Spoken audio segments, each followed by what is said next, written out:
Assalamualaikum warahmatullahi wabarakatuh. Selamat malam, salam sejahtera untuk kita semua. Kepada yang terhormat, Ibu dosen mata kuliah Sejarah Sastra, Ibu Uli Nuha MPD. Izin memperkenalkan diri.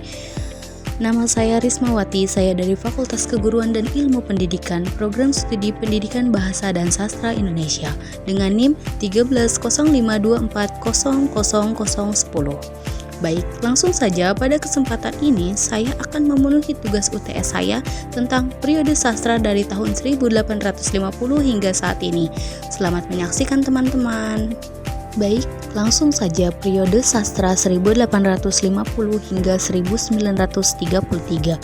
Karya sastra menggunakan roman beralur lurus, bahasa sehari-hari, banyak perumpamaan dan digresi.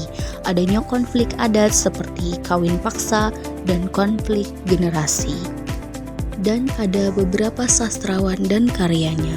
Yang pertama, Marah Rusli, Siti Nurbaya. Yang kedua, Hamka, tenggelamnya kapal Panderwijk. Yang ketiga, Abdul Muiz, Salah Asuhan. Yang terakhir, Nur Sultan Iskandar, Katak Hendak Jadu, Lambu. Periode ini mencerminkan dinamika sosial saat itu. Dan yang kedua, periode sastra 1933 sampai 1942. Karya sastra yang menggunakan bahasa Indonesia yang lebih modern dengan puisi baru dan prosa yang lebih beragam. Adanya konflik kehidupan masyarakat kota, emansipasi, dan cita-cita kebangsaan. Dan ada pula sastrawan yang terkenal dengan karyanya. Yang pertama, Amir Hamzah, yaitu Nyanyian Sunyi dan Buah Rindu. Yang kedua, Sultan Takdir Ali Syahbana, Layar Terkembang. Yang ketiga, Armijen Pane, yaitu Belenggu. Yang terakhir, Muhammad Yamin, Indonesia Tumpah Darahku. Periode ini mencerminkan semangat kebangkitan nasional dan idealisme di kalangan sastrawan. Yang ketiga, periode sastra 1942 hingga 1945. Bahasa Indonesia menjadi bahasa resmi, meningkatkan penggunaan dalam sastra. Karyanya banyak sajak, cerpen, dan sandiwara ditulis, roman kurang populer.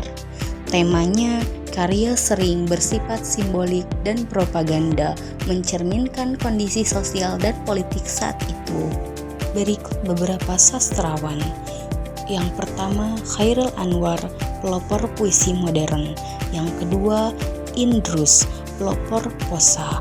Yang ketiga, Nur Sultan Iskandar, Cinta Tanah Air, 1944. Yang terakhir, Karim Halim, Palawijaya. Periode ini menggambarkan kegelisahan dan harapan akan kemerdekaan pada masanya. Yang keempat, periode sastra 1945 hingga 1967. Karya lebih realistik dengan tema perjuangan, kemerdekaan, dan kritik sosial. Bentuk karyanya dominasi cerpen dan puisi dengan majalah sastra seperti Kisah dan Horizon. Dan ada pun sastrawan yang terkenal dan karyanya. Yang pertama, Chairil Anwar, puisi berpengaruh seperti Aku.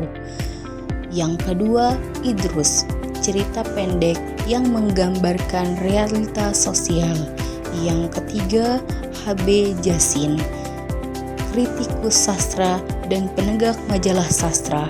Dan yang terakhir, M. Balpas, karya yang mengangkat isu sosial. Periode ini mencerminkan semangat kebebasan dan pencarian identitas sosial.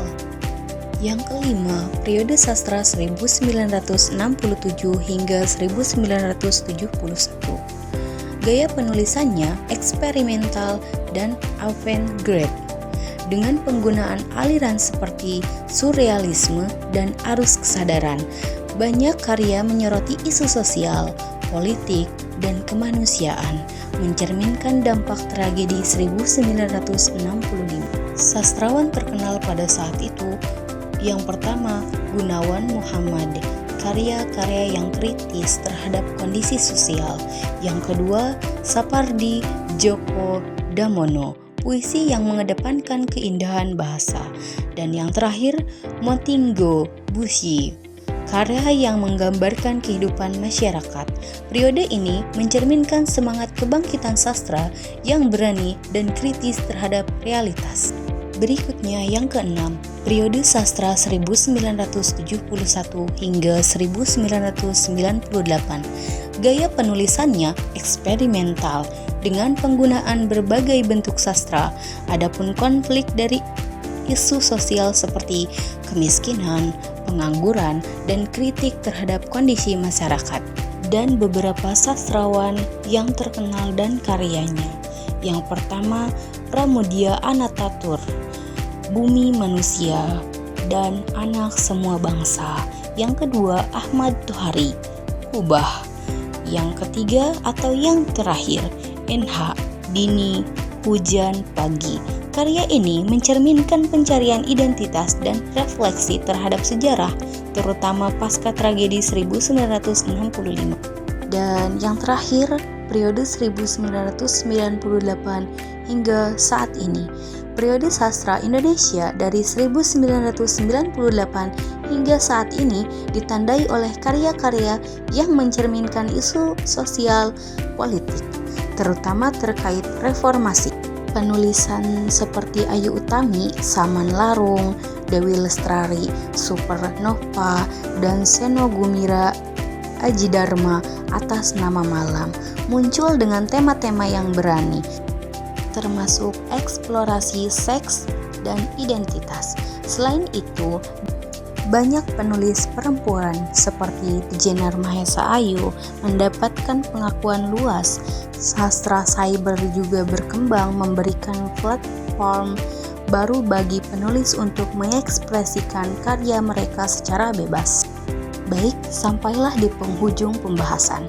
Demikian penjelasan dari saya tentang periode-periode sastra 1850 hingga saat ini. Mohon maaf jika ada salah-salah kata dan penyebutan.